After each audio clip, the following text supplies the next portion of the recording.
Oman ಅಂತ ಅಂದ್ರೆ ಕನ್ನಡದಲ್ಲಿ ಅರ್ಥ ಶಕುನ ಅಂತ ಬರುತ್ತೆ. ನಾನು ಒಂದು ಈ ಭಯಾನಕವಾದ ಒಂದು ಸಿನಿಮಾನ ಇನ್ನೂ ಭಯಾನಕವಾಗಿ ನಾವು ತೋರಿಸ್ಬೇಕು ಅಂತ ಅನ್ಕೊಂಡಾಗ ನಾನು ಮಾಡಿದ್ದೆ ಓಮನ್. ಅದಕ್ಕೆ ನಾನು ಫೌಂಡ್ ಫುಟೇಜ್ ನ ಆರಿಸ್ಕೊಂಡಿದ್ದು. ಈಗ ಈ ಫೌಂಡ್ ಫುಟೇಜ್ ಅಲ್ಲಿ ನಾವು ಒಂದು ನಾರ್ಮಲ್ ಹಾರರ್ ಒಂದು ಕಥೆನ ಇನ್ನೂ ಅದ್ಭುತವಾಗಿ ಇನ್ನೂ ಭಯಾನಕವಾಗಿ ತೋರಿಸ್ಬೋದು. ಸೊ ಅದಕ್ಕೆ ನಾನು ಈ ಫೌಂಡ್ ಫುಟೇಜ್ ಮಾಡೋಣ ಅಂತ ನಮ್ಮ ಅಜಯ್ ಕುಮಾರ್ ಅವ್ರ ಹತ್ರ ನಾನು ಅಪ್ರೋಚ್ ಮಾಡಿದೆ. ಅಂಡ್ ತುಂಬಾ ಜನ ಪ್ರೊಡ್ಯೂಸರ್ಸ್ಗೆ ಇದು ಅರ್ಥ ಆಗಲ್ಲ. ಫೋನ್ ಫುಟೇಜ್ ಅಂತಂದ್ರೆ ಏನು ಆಕ್ಟರ್ಗಳೇ ಕ್ಯಾಮ್ರಾ ಇಟ್ಕೊಂಡು ಮಾಡೋದು, ಏನಿದು, ಇವೆಲ್ಲ ಎಕ್ಸ್ಪೆರಿಮೆಂಟ್ಗಳು ಬೇಡ ಅಂತಂತಾರೆ. ಬಟ್ ನಮ್ಮ ಅಜಯ್ ಕುಮಾರ್ ಅವರು ತುಂಬಾ ಸಪೋರ್ಟ್ ಮಾಡಿದ್ರು, ಕೇಳ್ತಿದಂಗೆ ಖುಷಿ ಆದ್ರು, ಮಾಡೋಣ ಬನ್ನಿ ಇದು ಅಂತಂದ್ರು. ಆಮೇಲೆ ಇನ್ನೊಂದು ಇಲ್ಲಿ ಏನು ಅಂತಂದ್ರೆ ಇವರೇ ಕ್ಯಾಮ್ರಾನ ಇಟ್ಕೊಂಡು ಆಕ್ಟ್ ಮಾಡೋದು. ಅಂಡ್ ಇಲ್ಲಿ ನಾನು ಡೈಲಾಗ್ಗಳು ಬರ್ದಿರ್ಲಿಲ್ಲ. ಒಂದು ನಾನು ಅಂದ್ರೆ ಸ್ಕ್ರೀನ್ ಪ್ಲೇ ಡೈಲಾಗ್ಗಳು ಇತ್ತು, ಬಟ್ ಇವ್ರಿಗೆ ನಾನು ಅಂದ್ರೆ ಅಲ್ಲಿಗೆ ಹೋಗಿ ಲೊಕೇಶನ್ಗೆ ಹೋಗಿ ನೀವು ಈ ತರ ಆಕ್ಟ್ ಮಾಡ್ಬೇಕು, ನೀವು ಈ ತರ ಡೈಲಾಗ್ ಹೇಳ್ಬೇಕು ಅಂತ ಜಸ್ಟ್ ಹೇಳಿ ಬಿಡ್ತಿದ್ದೆ ಅಷ್ಟೇ. ಬಟ್ ಇವರೇ ಅಲ್ಲಿ ಡೈಲಾಗ್ ನ ಇಂಪ್ರೂವೈಸ್ ಮಾಡ್ಕೊಂಡು ಅವರಲ್ಲೇ ಆಕ್ಟ್ ಮಾಡ್ತಿದ್ರು. ಅದಕ್ಕೆ ಅಲ್ಲಿ ಅಷ್ಟು ನ್ಯಾಚುರಲ್ ಆಗಿ ಬಂದಿದೆ ಆಕ್ಟಿಂಗು. ಸೊ ಇಲ್ಲಿ ನಾವು ನೋಡುವಾಗ ಒಂದು ಸಿನಿಮಾದಲ್ಲಿ ಇದು ಒಂದು ಆಕ್ಟಿಂಗ್ ತರ ಕಾಣಿಸಲ್ಲ. ಇಲ್ಲಿ ನ್ಯಾಚುರಲ್ ಆಗಿ ರಿಯಲ್ ಆಗಿ ಏನೋ ನಡೀತಾ ಇದೆ, ಎಲ್ಲೋ ನಡೆದಿರೋದನ್ನ ಯಾರೋ ಶೂಟ್ ಮಾಡಿದ್ದಾರೆ. ಸೊ ಅಥವಾ ಯಾವ್ದೋ ಟಿವಿಲೆಲ್ಲೋ ಇದು CCTV ಕ್ಯಾಮ್ರಾದಲ್ಲಿ ಶೂಟ್ ಆಗಿರೋದು ಅಥವಾ ಬೇರೆ ಇನ್ನೆಲ್ಲೋ ಶೂಟ್ ಆಗಿರೋದು, ಅದನ್ನ ನಾವು ನೋಡ್ತಾ ಇದೀವಿ ಅಂತ ಅನ್ಸುತ್ತೆ. ಅದಕ್ಕೆ ಈ ಸಿನಿಮಾ ಹಾರರು ಇನ್ನ ಭಯಾನಕವಾಗಿ ಅನ್ಸುತ್ತೆ ನಿಮ್ಗೆ. ಅಂಡ್ ಈ ಭಯ ಮನದ ಆಳದೊಳಗಡೆ ಕೂತ್ಕೊಳ್ಳುತ್ತೆ. ಅಂಡ್ ಅದಕ್ಕೆ ತುಂಬಾ ಹೆಲ್ಪ್ ಮಾಡಿದ್ದು ಮ್ಯೂಸಿಕ್. ನನ್ಗೆ ಇವರಿಬ್ರು ಎಷ್ಟು ಸಪೋರ್ಟ್ ಮಾಡಿದ್ರು ಅಂತಂದ್ರೆ ನಾನು ಏನ್ ಕೇಳಿದ್ರು ಇಲ್ಲ ಅಂತಿರ್ಲಿಲ್ಲ. ಅಂಡ್ ಎಷ್ಟು ಸತಿ ಚೇಂಜ್ ಮಾಡಿಸಿದ್ರು ಇದ್ ಬೇಡ ಸರ್ ಅಂತಂದ್ರೆ ಇವ್ರಂತೂ ಇನ್ನೊಸೆಂಟ್ ಆಗಿ ಹೌದಾ, ಓಕೆ ಕೊಡೋಣ ಬಿಡಿ, ಸರಿ ಆಯ್ತು ಡನ್. ಸೊ ತುಂಬಾ ಚೆನ್ನಾಗಿ ಮಾಡ್ಕೊಟ್ರು. ಅಂಡ್ ನಮ್ಗೆ ತುಂಬಾ ಚೆನ್ನಾಗಿ ಸಪೋರ್ಟ್ ಮಾಡಿದ್ರು. ಅಂಡ್ ಪ್ರತಿ ಒಂದು ಭಯವನ್ನ ನೀವು ಅಲ್ಲಿ ಏನಾದ್ರು ನೋಡಿ ನಿಮ್ಗೆ ಆ ಓಮನ್ ಅಷ್ಟು ಚೆನ್ನಾಗಿ ಬಂದಿದೆ ಅಂತ ನಿಮ್ಗೆ ಏನಾದ್ರು ಅಂತ ಅನ್ಸಿದ್ರೆ ಅದಕ್ಕೆ ಮ್ಯೂಸಿಕ್ ಒಂದು ತುಂಬಾ ಮುಖ್ಯವಾದ ಕಾರಣ ಅಂತ ಹೇಳಿದ್ರೆ ತಪ್ಪಾಗಲ್ಲ ಅದು. ಅಂಡ್ ನಮ್ಮ ಮಿರ್ನಳ್ಳಿ ಮೇಡಮ್ ಅವರಂತೂ ತುಂಬಾ ಸಪೋರ್ಟ್ ಮಾಡಿದ್ರು. ಲೈಕ್ ಇದಾದ್ಮೇಲಿಂದ ಲೈಕ್ ಅವ್ರು ಯಾವುದೇ ನಾವೇನೇ ಮಾಡ್ತೀವಿ ಅಂತ ಅಂದ್ರೂ ಅವರು ಇಲ್ಲ ನೀವು ಇದನ್ನ ಮಾಡಿ, ನಾವು ನೆಕ್ಸ್ಟ್ ಇದನ್ನ ಮಾಡ್ತೀವಿ ಅಂದ್ರೆ ಪೋಸ್ಟ್ ಪ್ರೊಡಕ್ಷನ್ಸ್ ಅಲ್ಲಿ ನಾವು ಅದನ್ನ ಮಾಡ್ತೀವಿ ಅದಂದ್ರೆ ಏನು ಎತ್ತ ಅಂತ ಕ್ವಶನ್ ಕೇಳ್ತಿರ್ಲಿಲ್ಲ, ಎಲ್ಲ ಮಾಡಿ ಮಾಡಿ ಮಾಡಿ ಮಾಡಿ ಅಂತ ಸಪೋರ್ಟ್ ಮಾಡ್ಕೊಟ್ರು. ಅವ್ರಿಗೂ ತುಂಬಾ ಥ್ಯಾಂಕ್ಸ್. ಅಂಡ್ ಎಲ್ಲ ಕಲಾವಿದ್ರು ಅಷ್ಟೇ. ಅಂಡ್ ನಾನು ಹೇಳ್ದಂಗೆ ಇಲ್ಲಿ ಕಲಾವಿದ್ರು ಆಕ್ಟಿಂಗ್ ಮಾಡ್ತಿರ್ಲಿಲ್ಲ, ನ್ಯಾಚುರಲ್ ಆಕ್ಟಿಂಗ್ ಮಾಡ್ತಿದ್ರು. ಸೊ ಎಲ್ಲಾ ಕಲಾವಿದ್ರಿಗೂ ನನ್ನ ಥ್ಯಾಂಕ್ಸ್ ಹೇಳ್ತೀನಿ. ಕಲಾವಿದ್ರು ಮನೆ ಒಳಗಡೆ ಕಲಾವಿದ್ರು ಹೋಗ್ಬೇಕಾದ್ರೆ ಮನೆ ಒಳಗಡೆ ಹೋಗಿರೋರು ಇಬ್ರು ಅಲ್ಲಿ ಮನೆ ಒಳಗಡೆ ಇಬ್ರು ಹೋಗಿದ್ದಾರೆ. ಅದ್ರ ಸುತ್ತಮುತ್ತ ನಡೆಯುವಂತ ಘಟನೆಗಳಲ್ಲಿ ಇನ್ನೊಂದಷ್ಟು ಜನ ಕಲಾವಿದರು ಆಕ್ಟ್ ಮಾಡಿದ್ದಾರೆ. ಕ್ಯಾಮ್ರಾ ಒಂದೇ ಕ್ಯಾಮ್ರಾ ಅಂದ್ರೆ ಅಂದ್ರೆ ನೀವು ಇದ್ರಲ್ಲಿ ನೋಡುವಾಗ ಒಂದೇ ಕ್ಯಾಮ್ರಾ ತರ ಕಾಣಿಸುತ್ತೆ ಅಲ್ಲಿ. ಆತರ ಅಂದ್ರೆ ಬೇರೆ ಬೇರೆ ನಾವು 3 ಕ್ಯಾಮ್ರಾಗಳು ಯೂಸ್ ಮಾಡಿದ್ವಿ. FX3 ಮತ್ತೆ ಯೂಸ್ ಮಾಡಿದ್ವಿ, 7S3 ಯೂಸ್ ಮಾಡಿದ್ವಿ, ಮತ್ತೆ ಬೇರೆ ಕ್ಯಾಮ್ರಾಗಳೆಲ್ಲ ಯೂಸ್ ಮಾಡಿದ್ವಿ.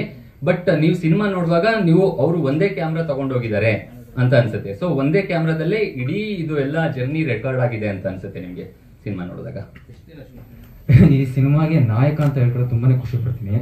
ಆದ್ರೆ ನಿರ್ಮಾಪಕ ಅಂತ ಹೇಳ್ಕೊಡಕ್ಕೆ ಭಯ ಆಗುತ್ತೆ. ಯಾಕಂದ್ರೆ ನಿರ್ಮಾಪಕ ಅನ್ನೋದು ತುಂಬಾ ದೊಡ್ಡ ಪದ. ಈಗ ನಾವು ಸಿನಿಮಾ ಮಾಡ್ಬೇಕನ್ನೋ ಒಂದು ಬಜೆಟ್ ಇಟ್ಕೊಂಡು ಆ ಬಜೆಟ್ ಕತೆ ಮಾಡಿದೀವಿ ಸರ್. ಆದ್ರೆ ನಿರ್ಮಾಪಕ ಅನ್ನೋ ಪದ ಕತೆಗೆ ಏನ್ ಬೇಕು ಅದಕ್ಕೆ ಒದಗಿಸುವಂಥದ್ದು. ಆ ಸ್ಥಾನಕ್ಕೆ ನಾನು ಬರ್ಬೇಕು ಅಂದ್ರೆ ಇನ್ನು ತುಂಬಾ ಟೈಮ್ ಬೇಕು. ಇಂಡಸ್ಟ್ರಿಗೆ ನಮ್ಮ ಕಡೆಯಿಂದ ಏನೋ ಕೊಡುಗೆ ಕೊಡ್ಬೇಕು ಸರ್. ಸೊ ಈ ಸಿನಿಮಾದಲ್ಲಿ ನಾನು ನಾಯಕ ಅಂತ ಹೇಳ್ಕೊಳಕ್ಕೆ ತುಂಬಾ ಇಷ್ಟಪಡ್ತೀನಿ. ಅಂಡ್ ಇದು ಕಂಪ್ಲೀಟ್ ಆಗಿ ಹೊಸಬ್ರು ಸಿನಿಮಾ ಅಂತ ಹೇಳೋದಕ್ಕಿಂತ ಇಲ್ಲಿ ಇರೋ ಪ್ರತಿಯೊಬ್ರು ಟೆಕ್ನಿಷಿಯನ್ಸ್ ಕೂಡ ಚಿತ್ರರಂಗದ ಹಿರಿಯರ ಹತ್ರ ಕೆಲಸ ಮಾಡಿ ಬಂದಿರೋಂಥವ್ರು, ಅನುಭವ ಪಡ್ಕೊಂಡ್ ಬಂದಿರೋಂಥವ್ರು. ಸೊ ಅಂತವ್ರು ಸೇರಿ ನಾವು ಸಿನಿಮಾ ಮಾಡಿದೀವಿ. ಸೊ ಮೂಲತಃ ನಾವು ಕಂಪ್ಲೀಟ್ ಸಿನಿಮಾದ್ರೆ ಮುಂಚೆಯಿಂದ ಇದ್ದಿದ್ದು. ಸೊ ನಮ್ದು ಕಂಪ್ಲೀಟ್ ಲ್ಯಾಂಡ್ ಇದೆ, ಜಮೀನ್ ಇದೆ ಸರ್. ನಮ್ದು ರೈತರು ಸರ್. ಖಂಡಿತ ಸರ್. ನಾನು ಇದಕ್ಕೂ ಮುಂಚೆ ಅಸಿಸ್ಟೆಂಟ್ ಡೈರೆಕ್ಟರ್ ವರ್ಕ್ ಮಾಡಿದ್ದು ಕಾಶಿನಾಥ್ ಸರ್ ಓಲ್ಡ್ ಮುನ್ಸ್ವಾಮಿ ಸಿನಿಮಾದಲ್ಲಿ. ಯಾರು ಸರ್? ಕಾಶಿನಾಥ್ ಸರ್ ಆರ್ಡರ್ ತೆಗ್ದಿಲ್ವಾ? ಆದ್ರೆ ಇಂಥ ಕಂಟೆಂಟ್ಗಳು ಸಿನಿಮಾ ಮಾಡ್ಬೇಕನ್ನೋ ಸ್ಫೂರ್ತಿ ಕೊಟ್ಟಿದಾರಲ್ಲ ಸರ್. ಪುಷ್ಪ ನಟನೆ ಮಾಡಿದ್ದಾರೆ ಸರ್ ಅವರು. ಘಟನೆ ಮಾಡಿದ್ದಾರೆ. ಇನ್ನೊಂದು ಈ ಸಿನಿಮಾ ನಾವು ಮಾಡ್ಬೇಕಂತ ಸ್ಫೂರ್ತಿನೇ ಅವರು. ಬಿಕಾಸ್ ಒಂದು ಘಟನೆ ಹೇಳಬೇಕು ಅಂದ್ರೆ ನಾವು ಓಲ್ಡ್ ಮುನ್ಸ್ವಾಮಿ ಸಿನಿಮಾ ಶೂಟಿಂಗ್ ಮಾಡೋ ಟೈಮಲ್ಲಿ ಅದಕ್ಕೆ ನಾನು ಸಹಾಯಕ ನಿರ್ದೇಶನ ಕೆಲಸ ಮಾಡ್ತಾ ಇದ್ದೆ. ಅಲ್ಲಿ ನಾವು ಮೂಡಿಗೆರೆಯಲ್ಲಿ ಆಲ್ಮೋಸ್ಟ್ ಅವ್ರ ಜೊತೆ ಒಂದು 20 to 25 ಡೇಸ್ ಕಾಲ ಕಳೆದಿದ್ದೀನಿ. ಅವ್ರ ಹತ್ರ ಕಲ್ತ್ಕೊಳ್ಳೋದು ತುಂಬಾ ಇದೆ ಸರ್.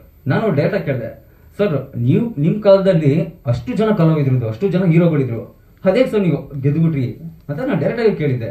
ಅವ್ರು ಹೇಳಿದ್ರು, ನಾನು ಕತೆ ನಂಬಿ ಜನಗಳ ಕಂಟೆಂಟ್ನ ಪ್ರೆಸೆಂಟ್ ಮಾಡಿದೆ, ಜನ ಗೆಲ್ಲಿಸಿದ್ರು. ಸೊ ಅದೇ ಸಮಯಕ್ಕೆ ಆಯ್ತು. ಈಗ ಆಕ್ಚುಲಿ ಈ ಕತೆನ ನಾವು ಡಿಸ್ಕಸ್ ಮಾಡಿ ಸುಮಾರು ಒಂದು 3 years ಮುಂಚೆನೆ ಡಿಸ್ಕಸ್ ಮಾಡಿದ್ವಿ. ಆಗ ಕಾಲ ಕೂಡಿ ಬಂದಿರಲಿಲ್ಲ. ಸೊ ಲಾಸ್ಟ್ ಇಯರ್ ಮಿಡ್ ಅಲ್ಲಿ ಮಾಡೋಣ, ಒಂದು ಧೈರ್ಯ ಮಾಡೋಣ ಈ ಸಿನಿಮಾನ.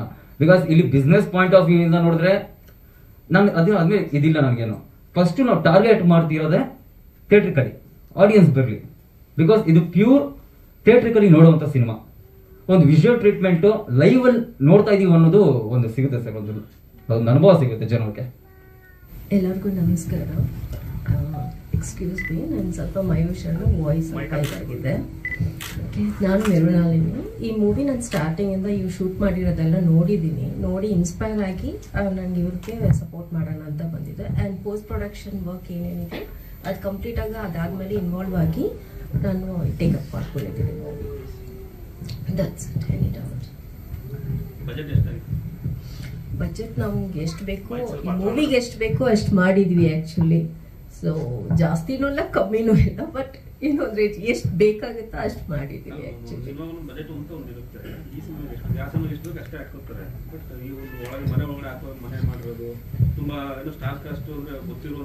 S, I agri.